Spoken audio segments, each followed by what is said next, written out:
मजबूत सरिया हो गया स्टील।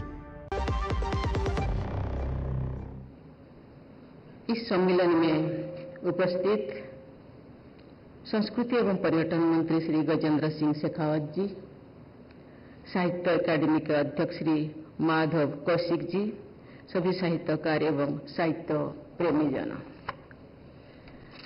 साहित्य पर केंद्रित इस सम्मेलन में आप सबके बीच आकर मुझे बहुत प्रसन्नता हो रही है।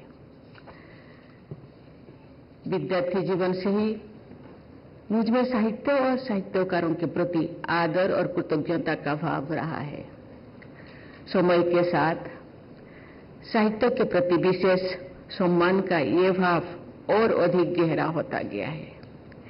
मैं साहित्यकारों से मिलती रही हूँ। मेरी इच्छा भी कि राष्ट्रपति भवन में अनेक साहित्यकारों का आगमन हो। इस आयोजन के लिए मैं संस्कृति मंत्रालय और साहित्य अकादमी की हृदय से सराहना करती हूँ। लगभग 140 करोड़ देशवासियों के हमारे विशाल परिवार में अनेक भाषाएं हैं और अनगिनत बोलियां हैं तथा साहित्यिक परंपराओं की असीम विविधता है। लेकिन इस विविधता में भारतीयता का स्पंदन महसूस होता है। भारतीयता का यही भाव हमारे देश की सामूहिक अवचेतना में भी रचा बसा है। देश की सभी भाषाओं और बोलियों को मैं अपनी ही भाषा और बोली समझती हूँ। मैं मानती हूँ कि सभी भाषाओं का साहित्य मेरा साहित्य है। अपनेपन की इस भावना को व्यक्त करने के लिए मैं ओडिया भाषा में लिखित उत्कलमणि गोपबंधु दास की इन पंक्तियों का प्राय उल्लेख करती रहती हूँ। आज भी आपके सामने उसको दोहराना चाहती हूँ। तीने जही तुही भारत बक्षरे मणिबीम अच्छी आपणा कक्षरे मनेत्रे भारत शिलाशाला मुरा मो प्रति स्थाने मोर प्रिय पुरी धाम। अर्थात मैं भारत माता की गोद में जहाँ कहीं भी हूँ, मैं मानता हूँ कि मैं अपने ही घर में हूँ। मेरी दृष्टि से भारत भूमि का एक एक पत्थर शिलाग्राम की तरह उपासना यज्ञ है।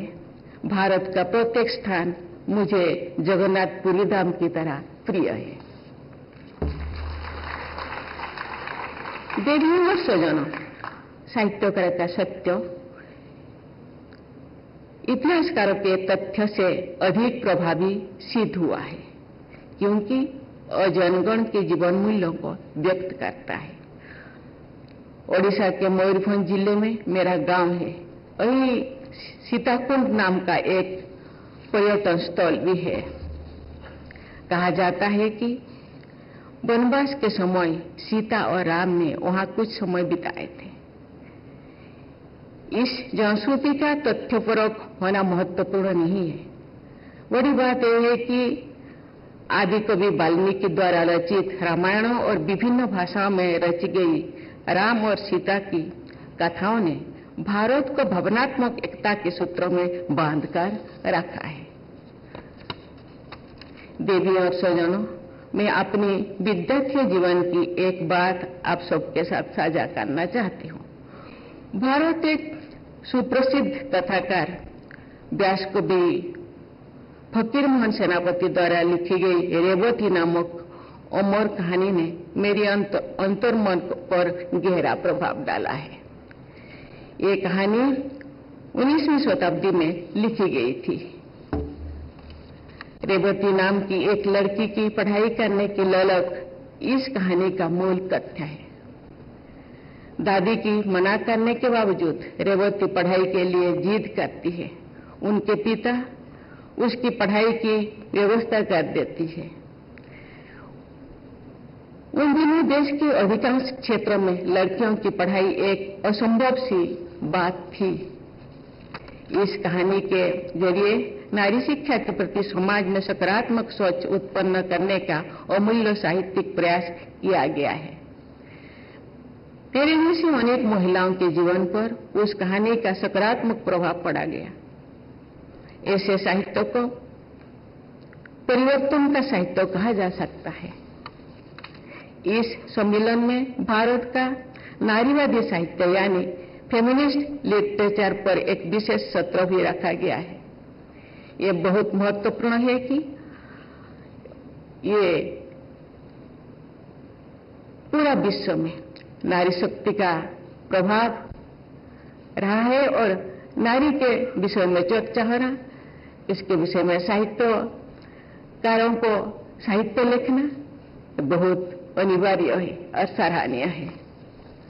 द्रौपदी के चरित्र पर आधारित प्रतिभा राय का ओडिया उपन्यास याज्ञसेनी लोकप्रियता के नई प्रतिमान स्थापित कर रहा है। मुझे बताया गया है कि इस उपन्यास के लगभग 120 संस्करण प्रकाशित हो चुके हैं। किसी महिला रचनाकार द्वारा महिला चरित्र पर केंद्रित इस उपन्यास की लोकप्रियता साहित्य प्रेमियों के लिए प्रसन्नता का विषय है। इससे ये विश्वास भी दृढ़ होता है कि यदि रचना में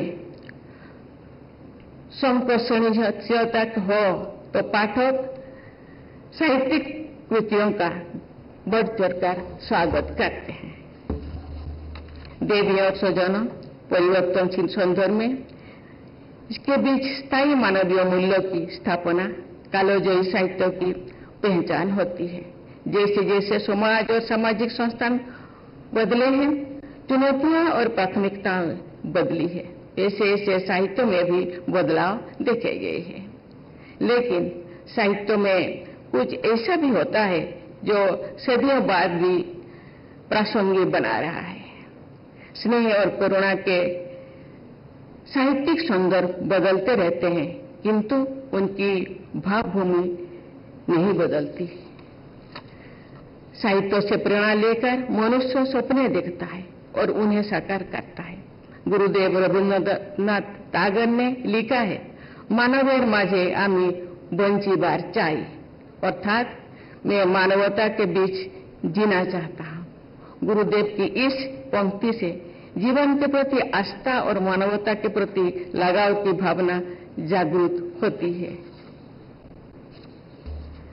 भारतीय काव्य जगत को समृद्ध करने वाले प्रख्यात ओडिया कवि गंगाधर मेहर ने लिखा है, मुझे अमृत सागर बिंदु, अर्थात मैं तो अमृत सागर की एक बिंदु हूं।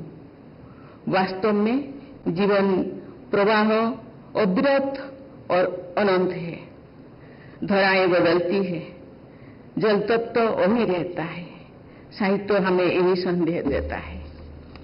देवी और स्वजनों, आज का साहित्य उपदेशात्मक नहीं हो सकता, आज का साहित्य प्रवचन नहीं हो सकता, आज का साहित्य नीति ग्रंथ नहीं हो सकता। आज का साहित्यकार सहयात्री की तरह साथ साथ चलता है, देखता है और दिखाता है, अनुभव करता है और करवाता है। मैं आशा करती हूं कि इस साहित्य सम्मेलन में वक्ताओं और प्रतिभागियों के बीच रचनात्मक प्रभाव स्थापित होगा।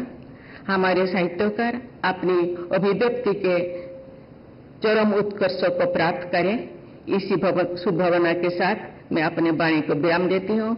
बहुत बहुत धन्यवाद। Thank you. जय हिंद, जय भारत।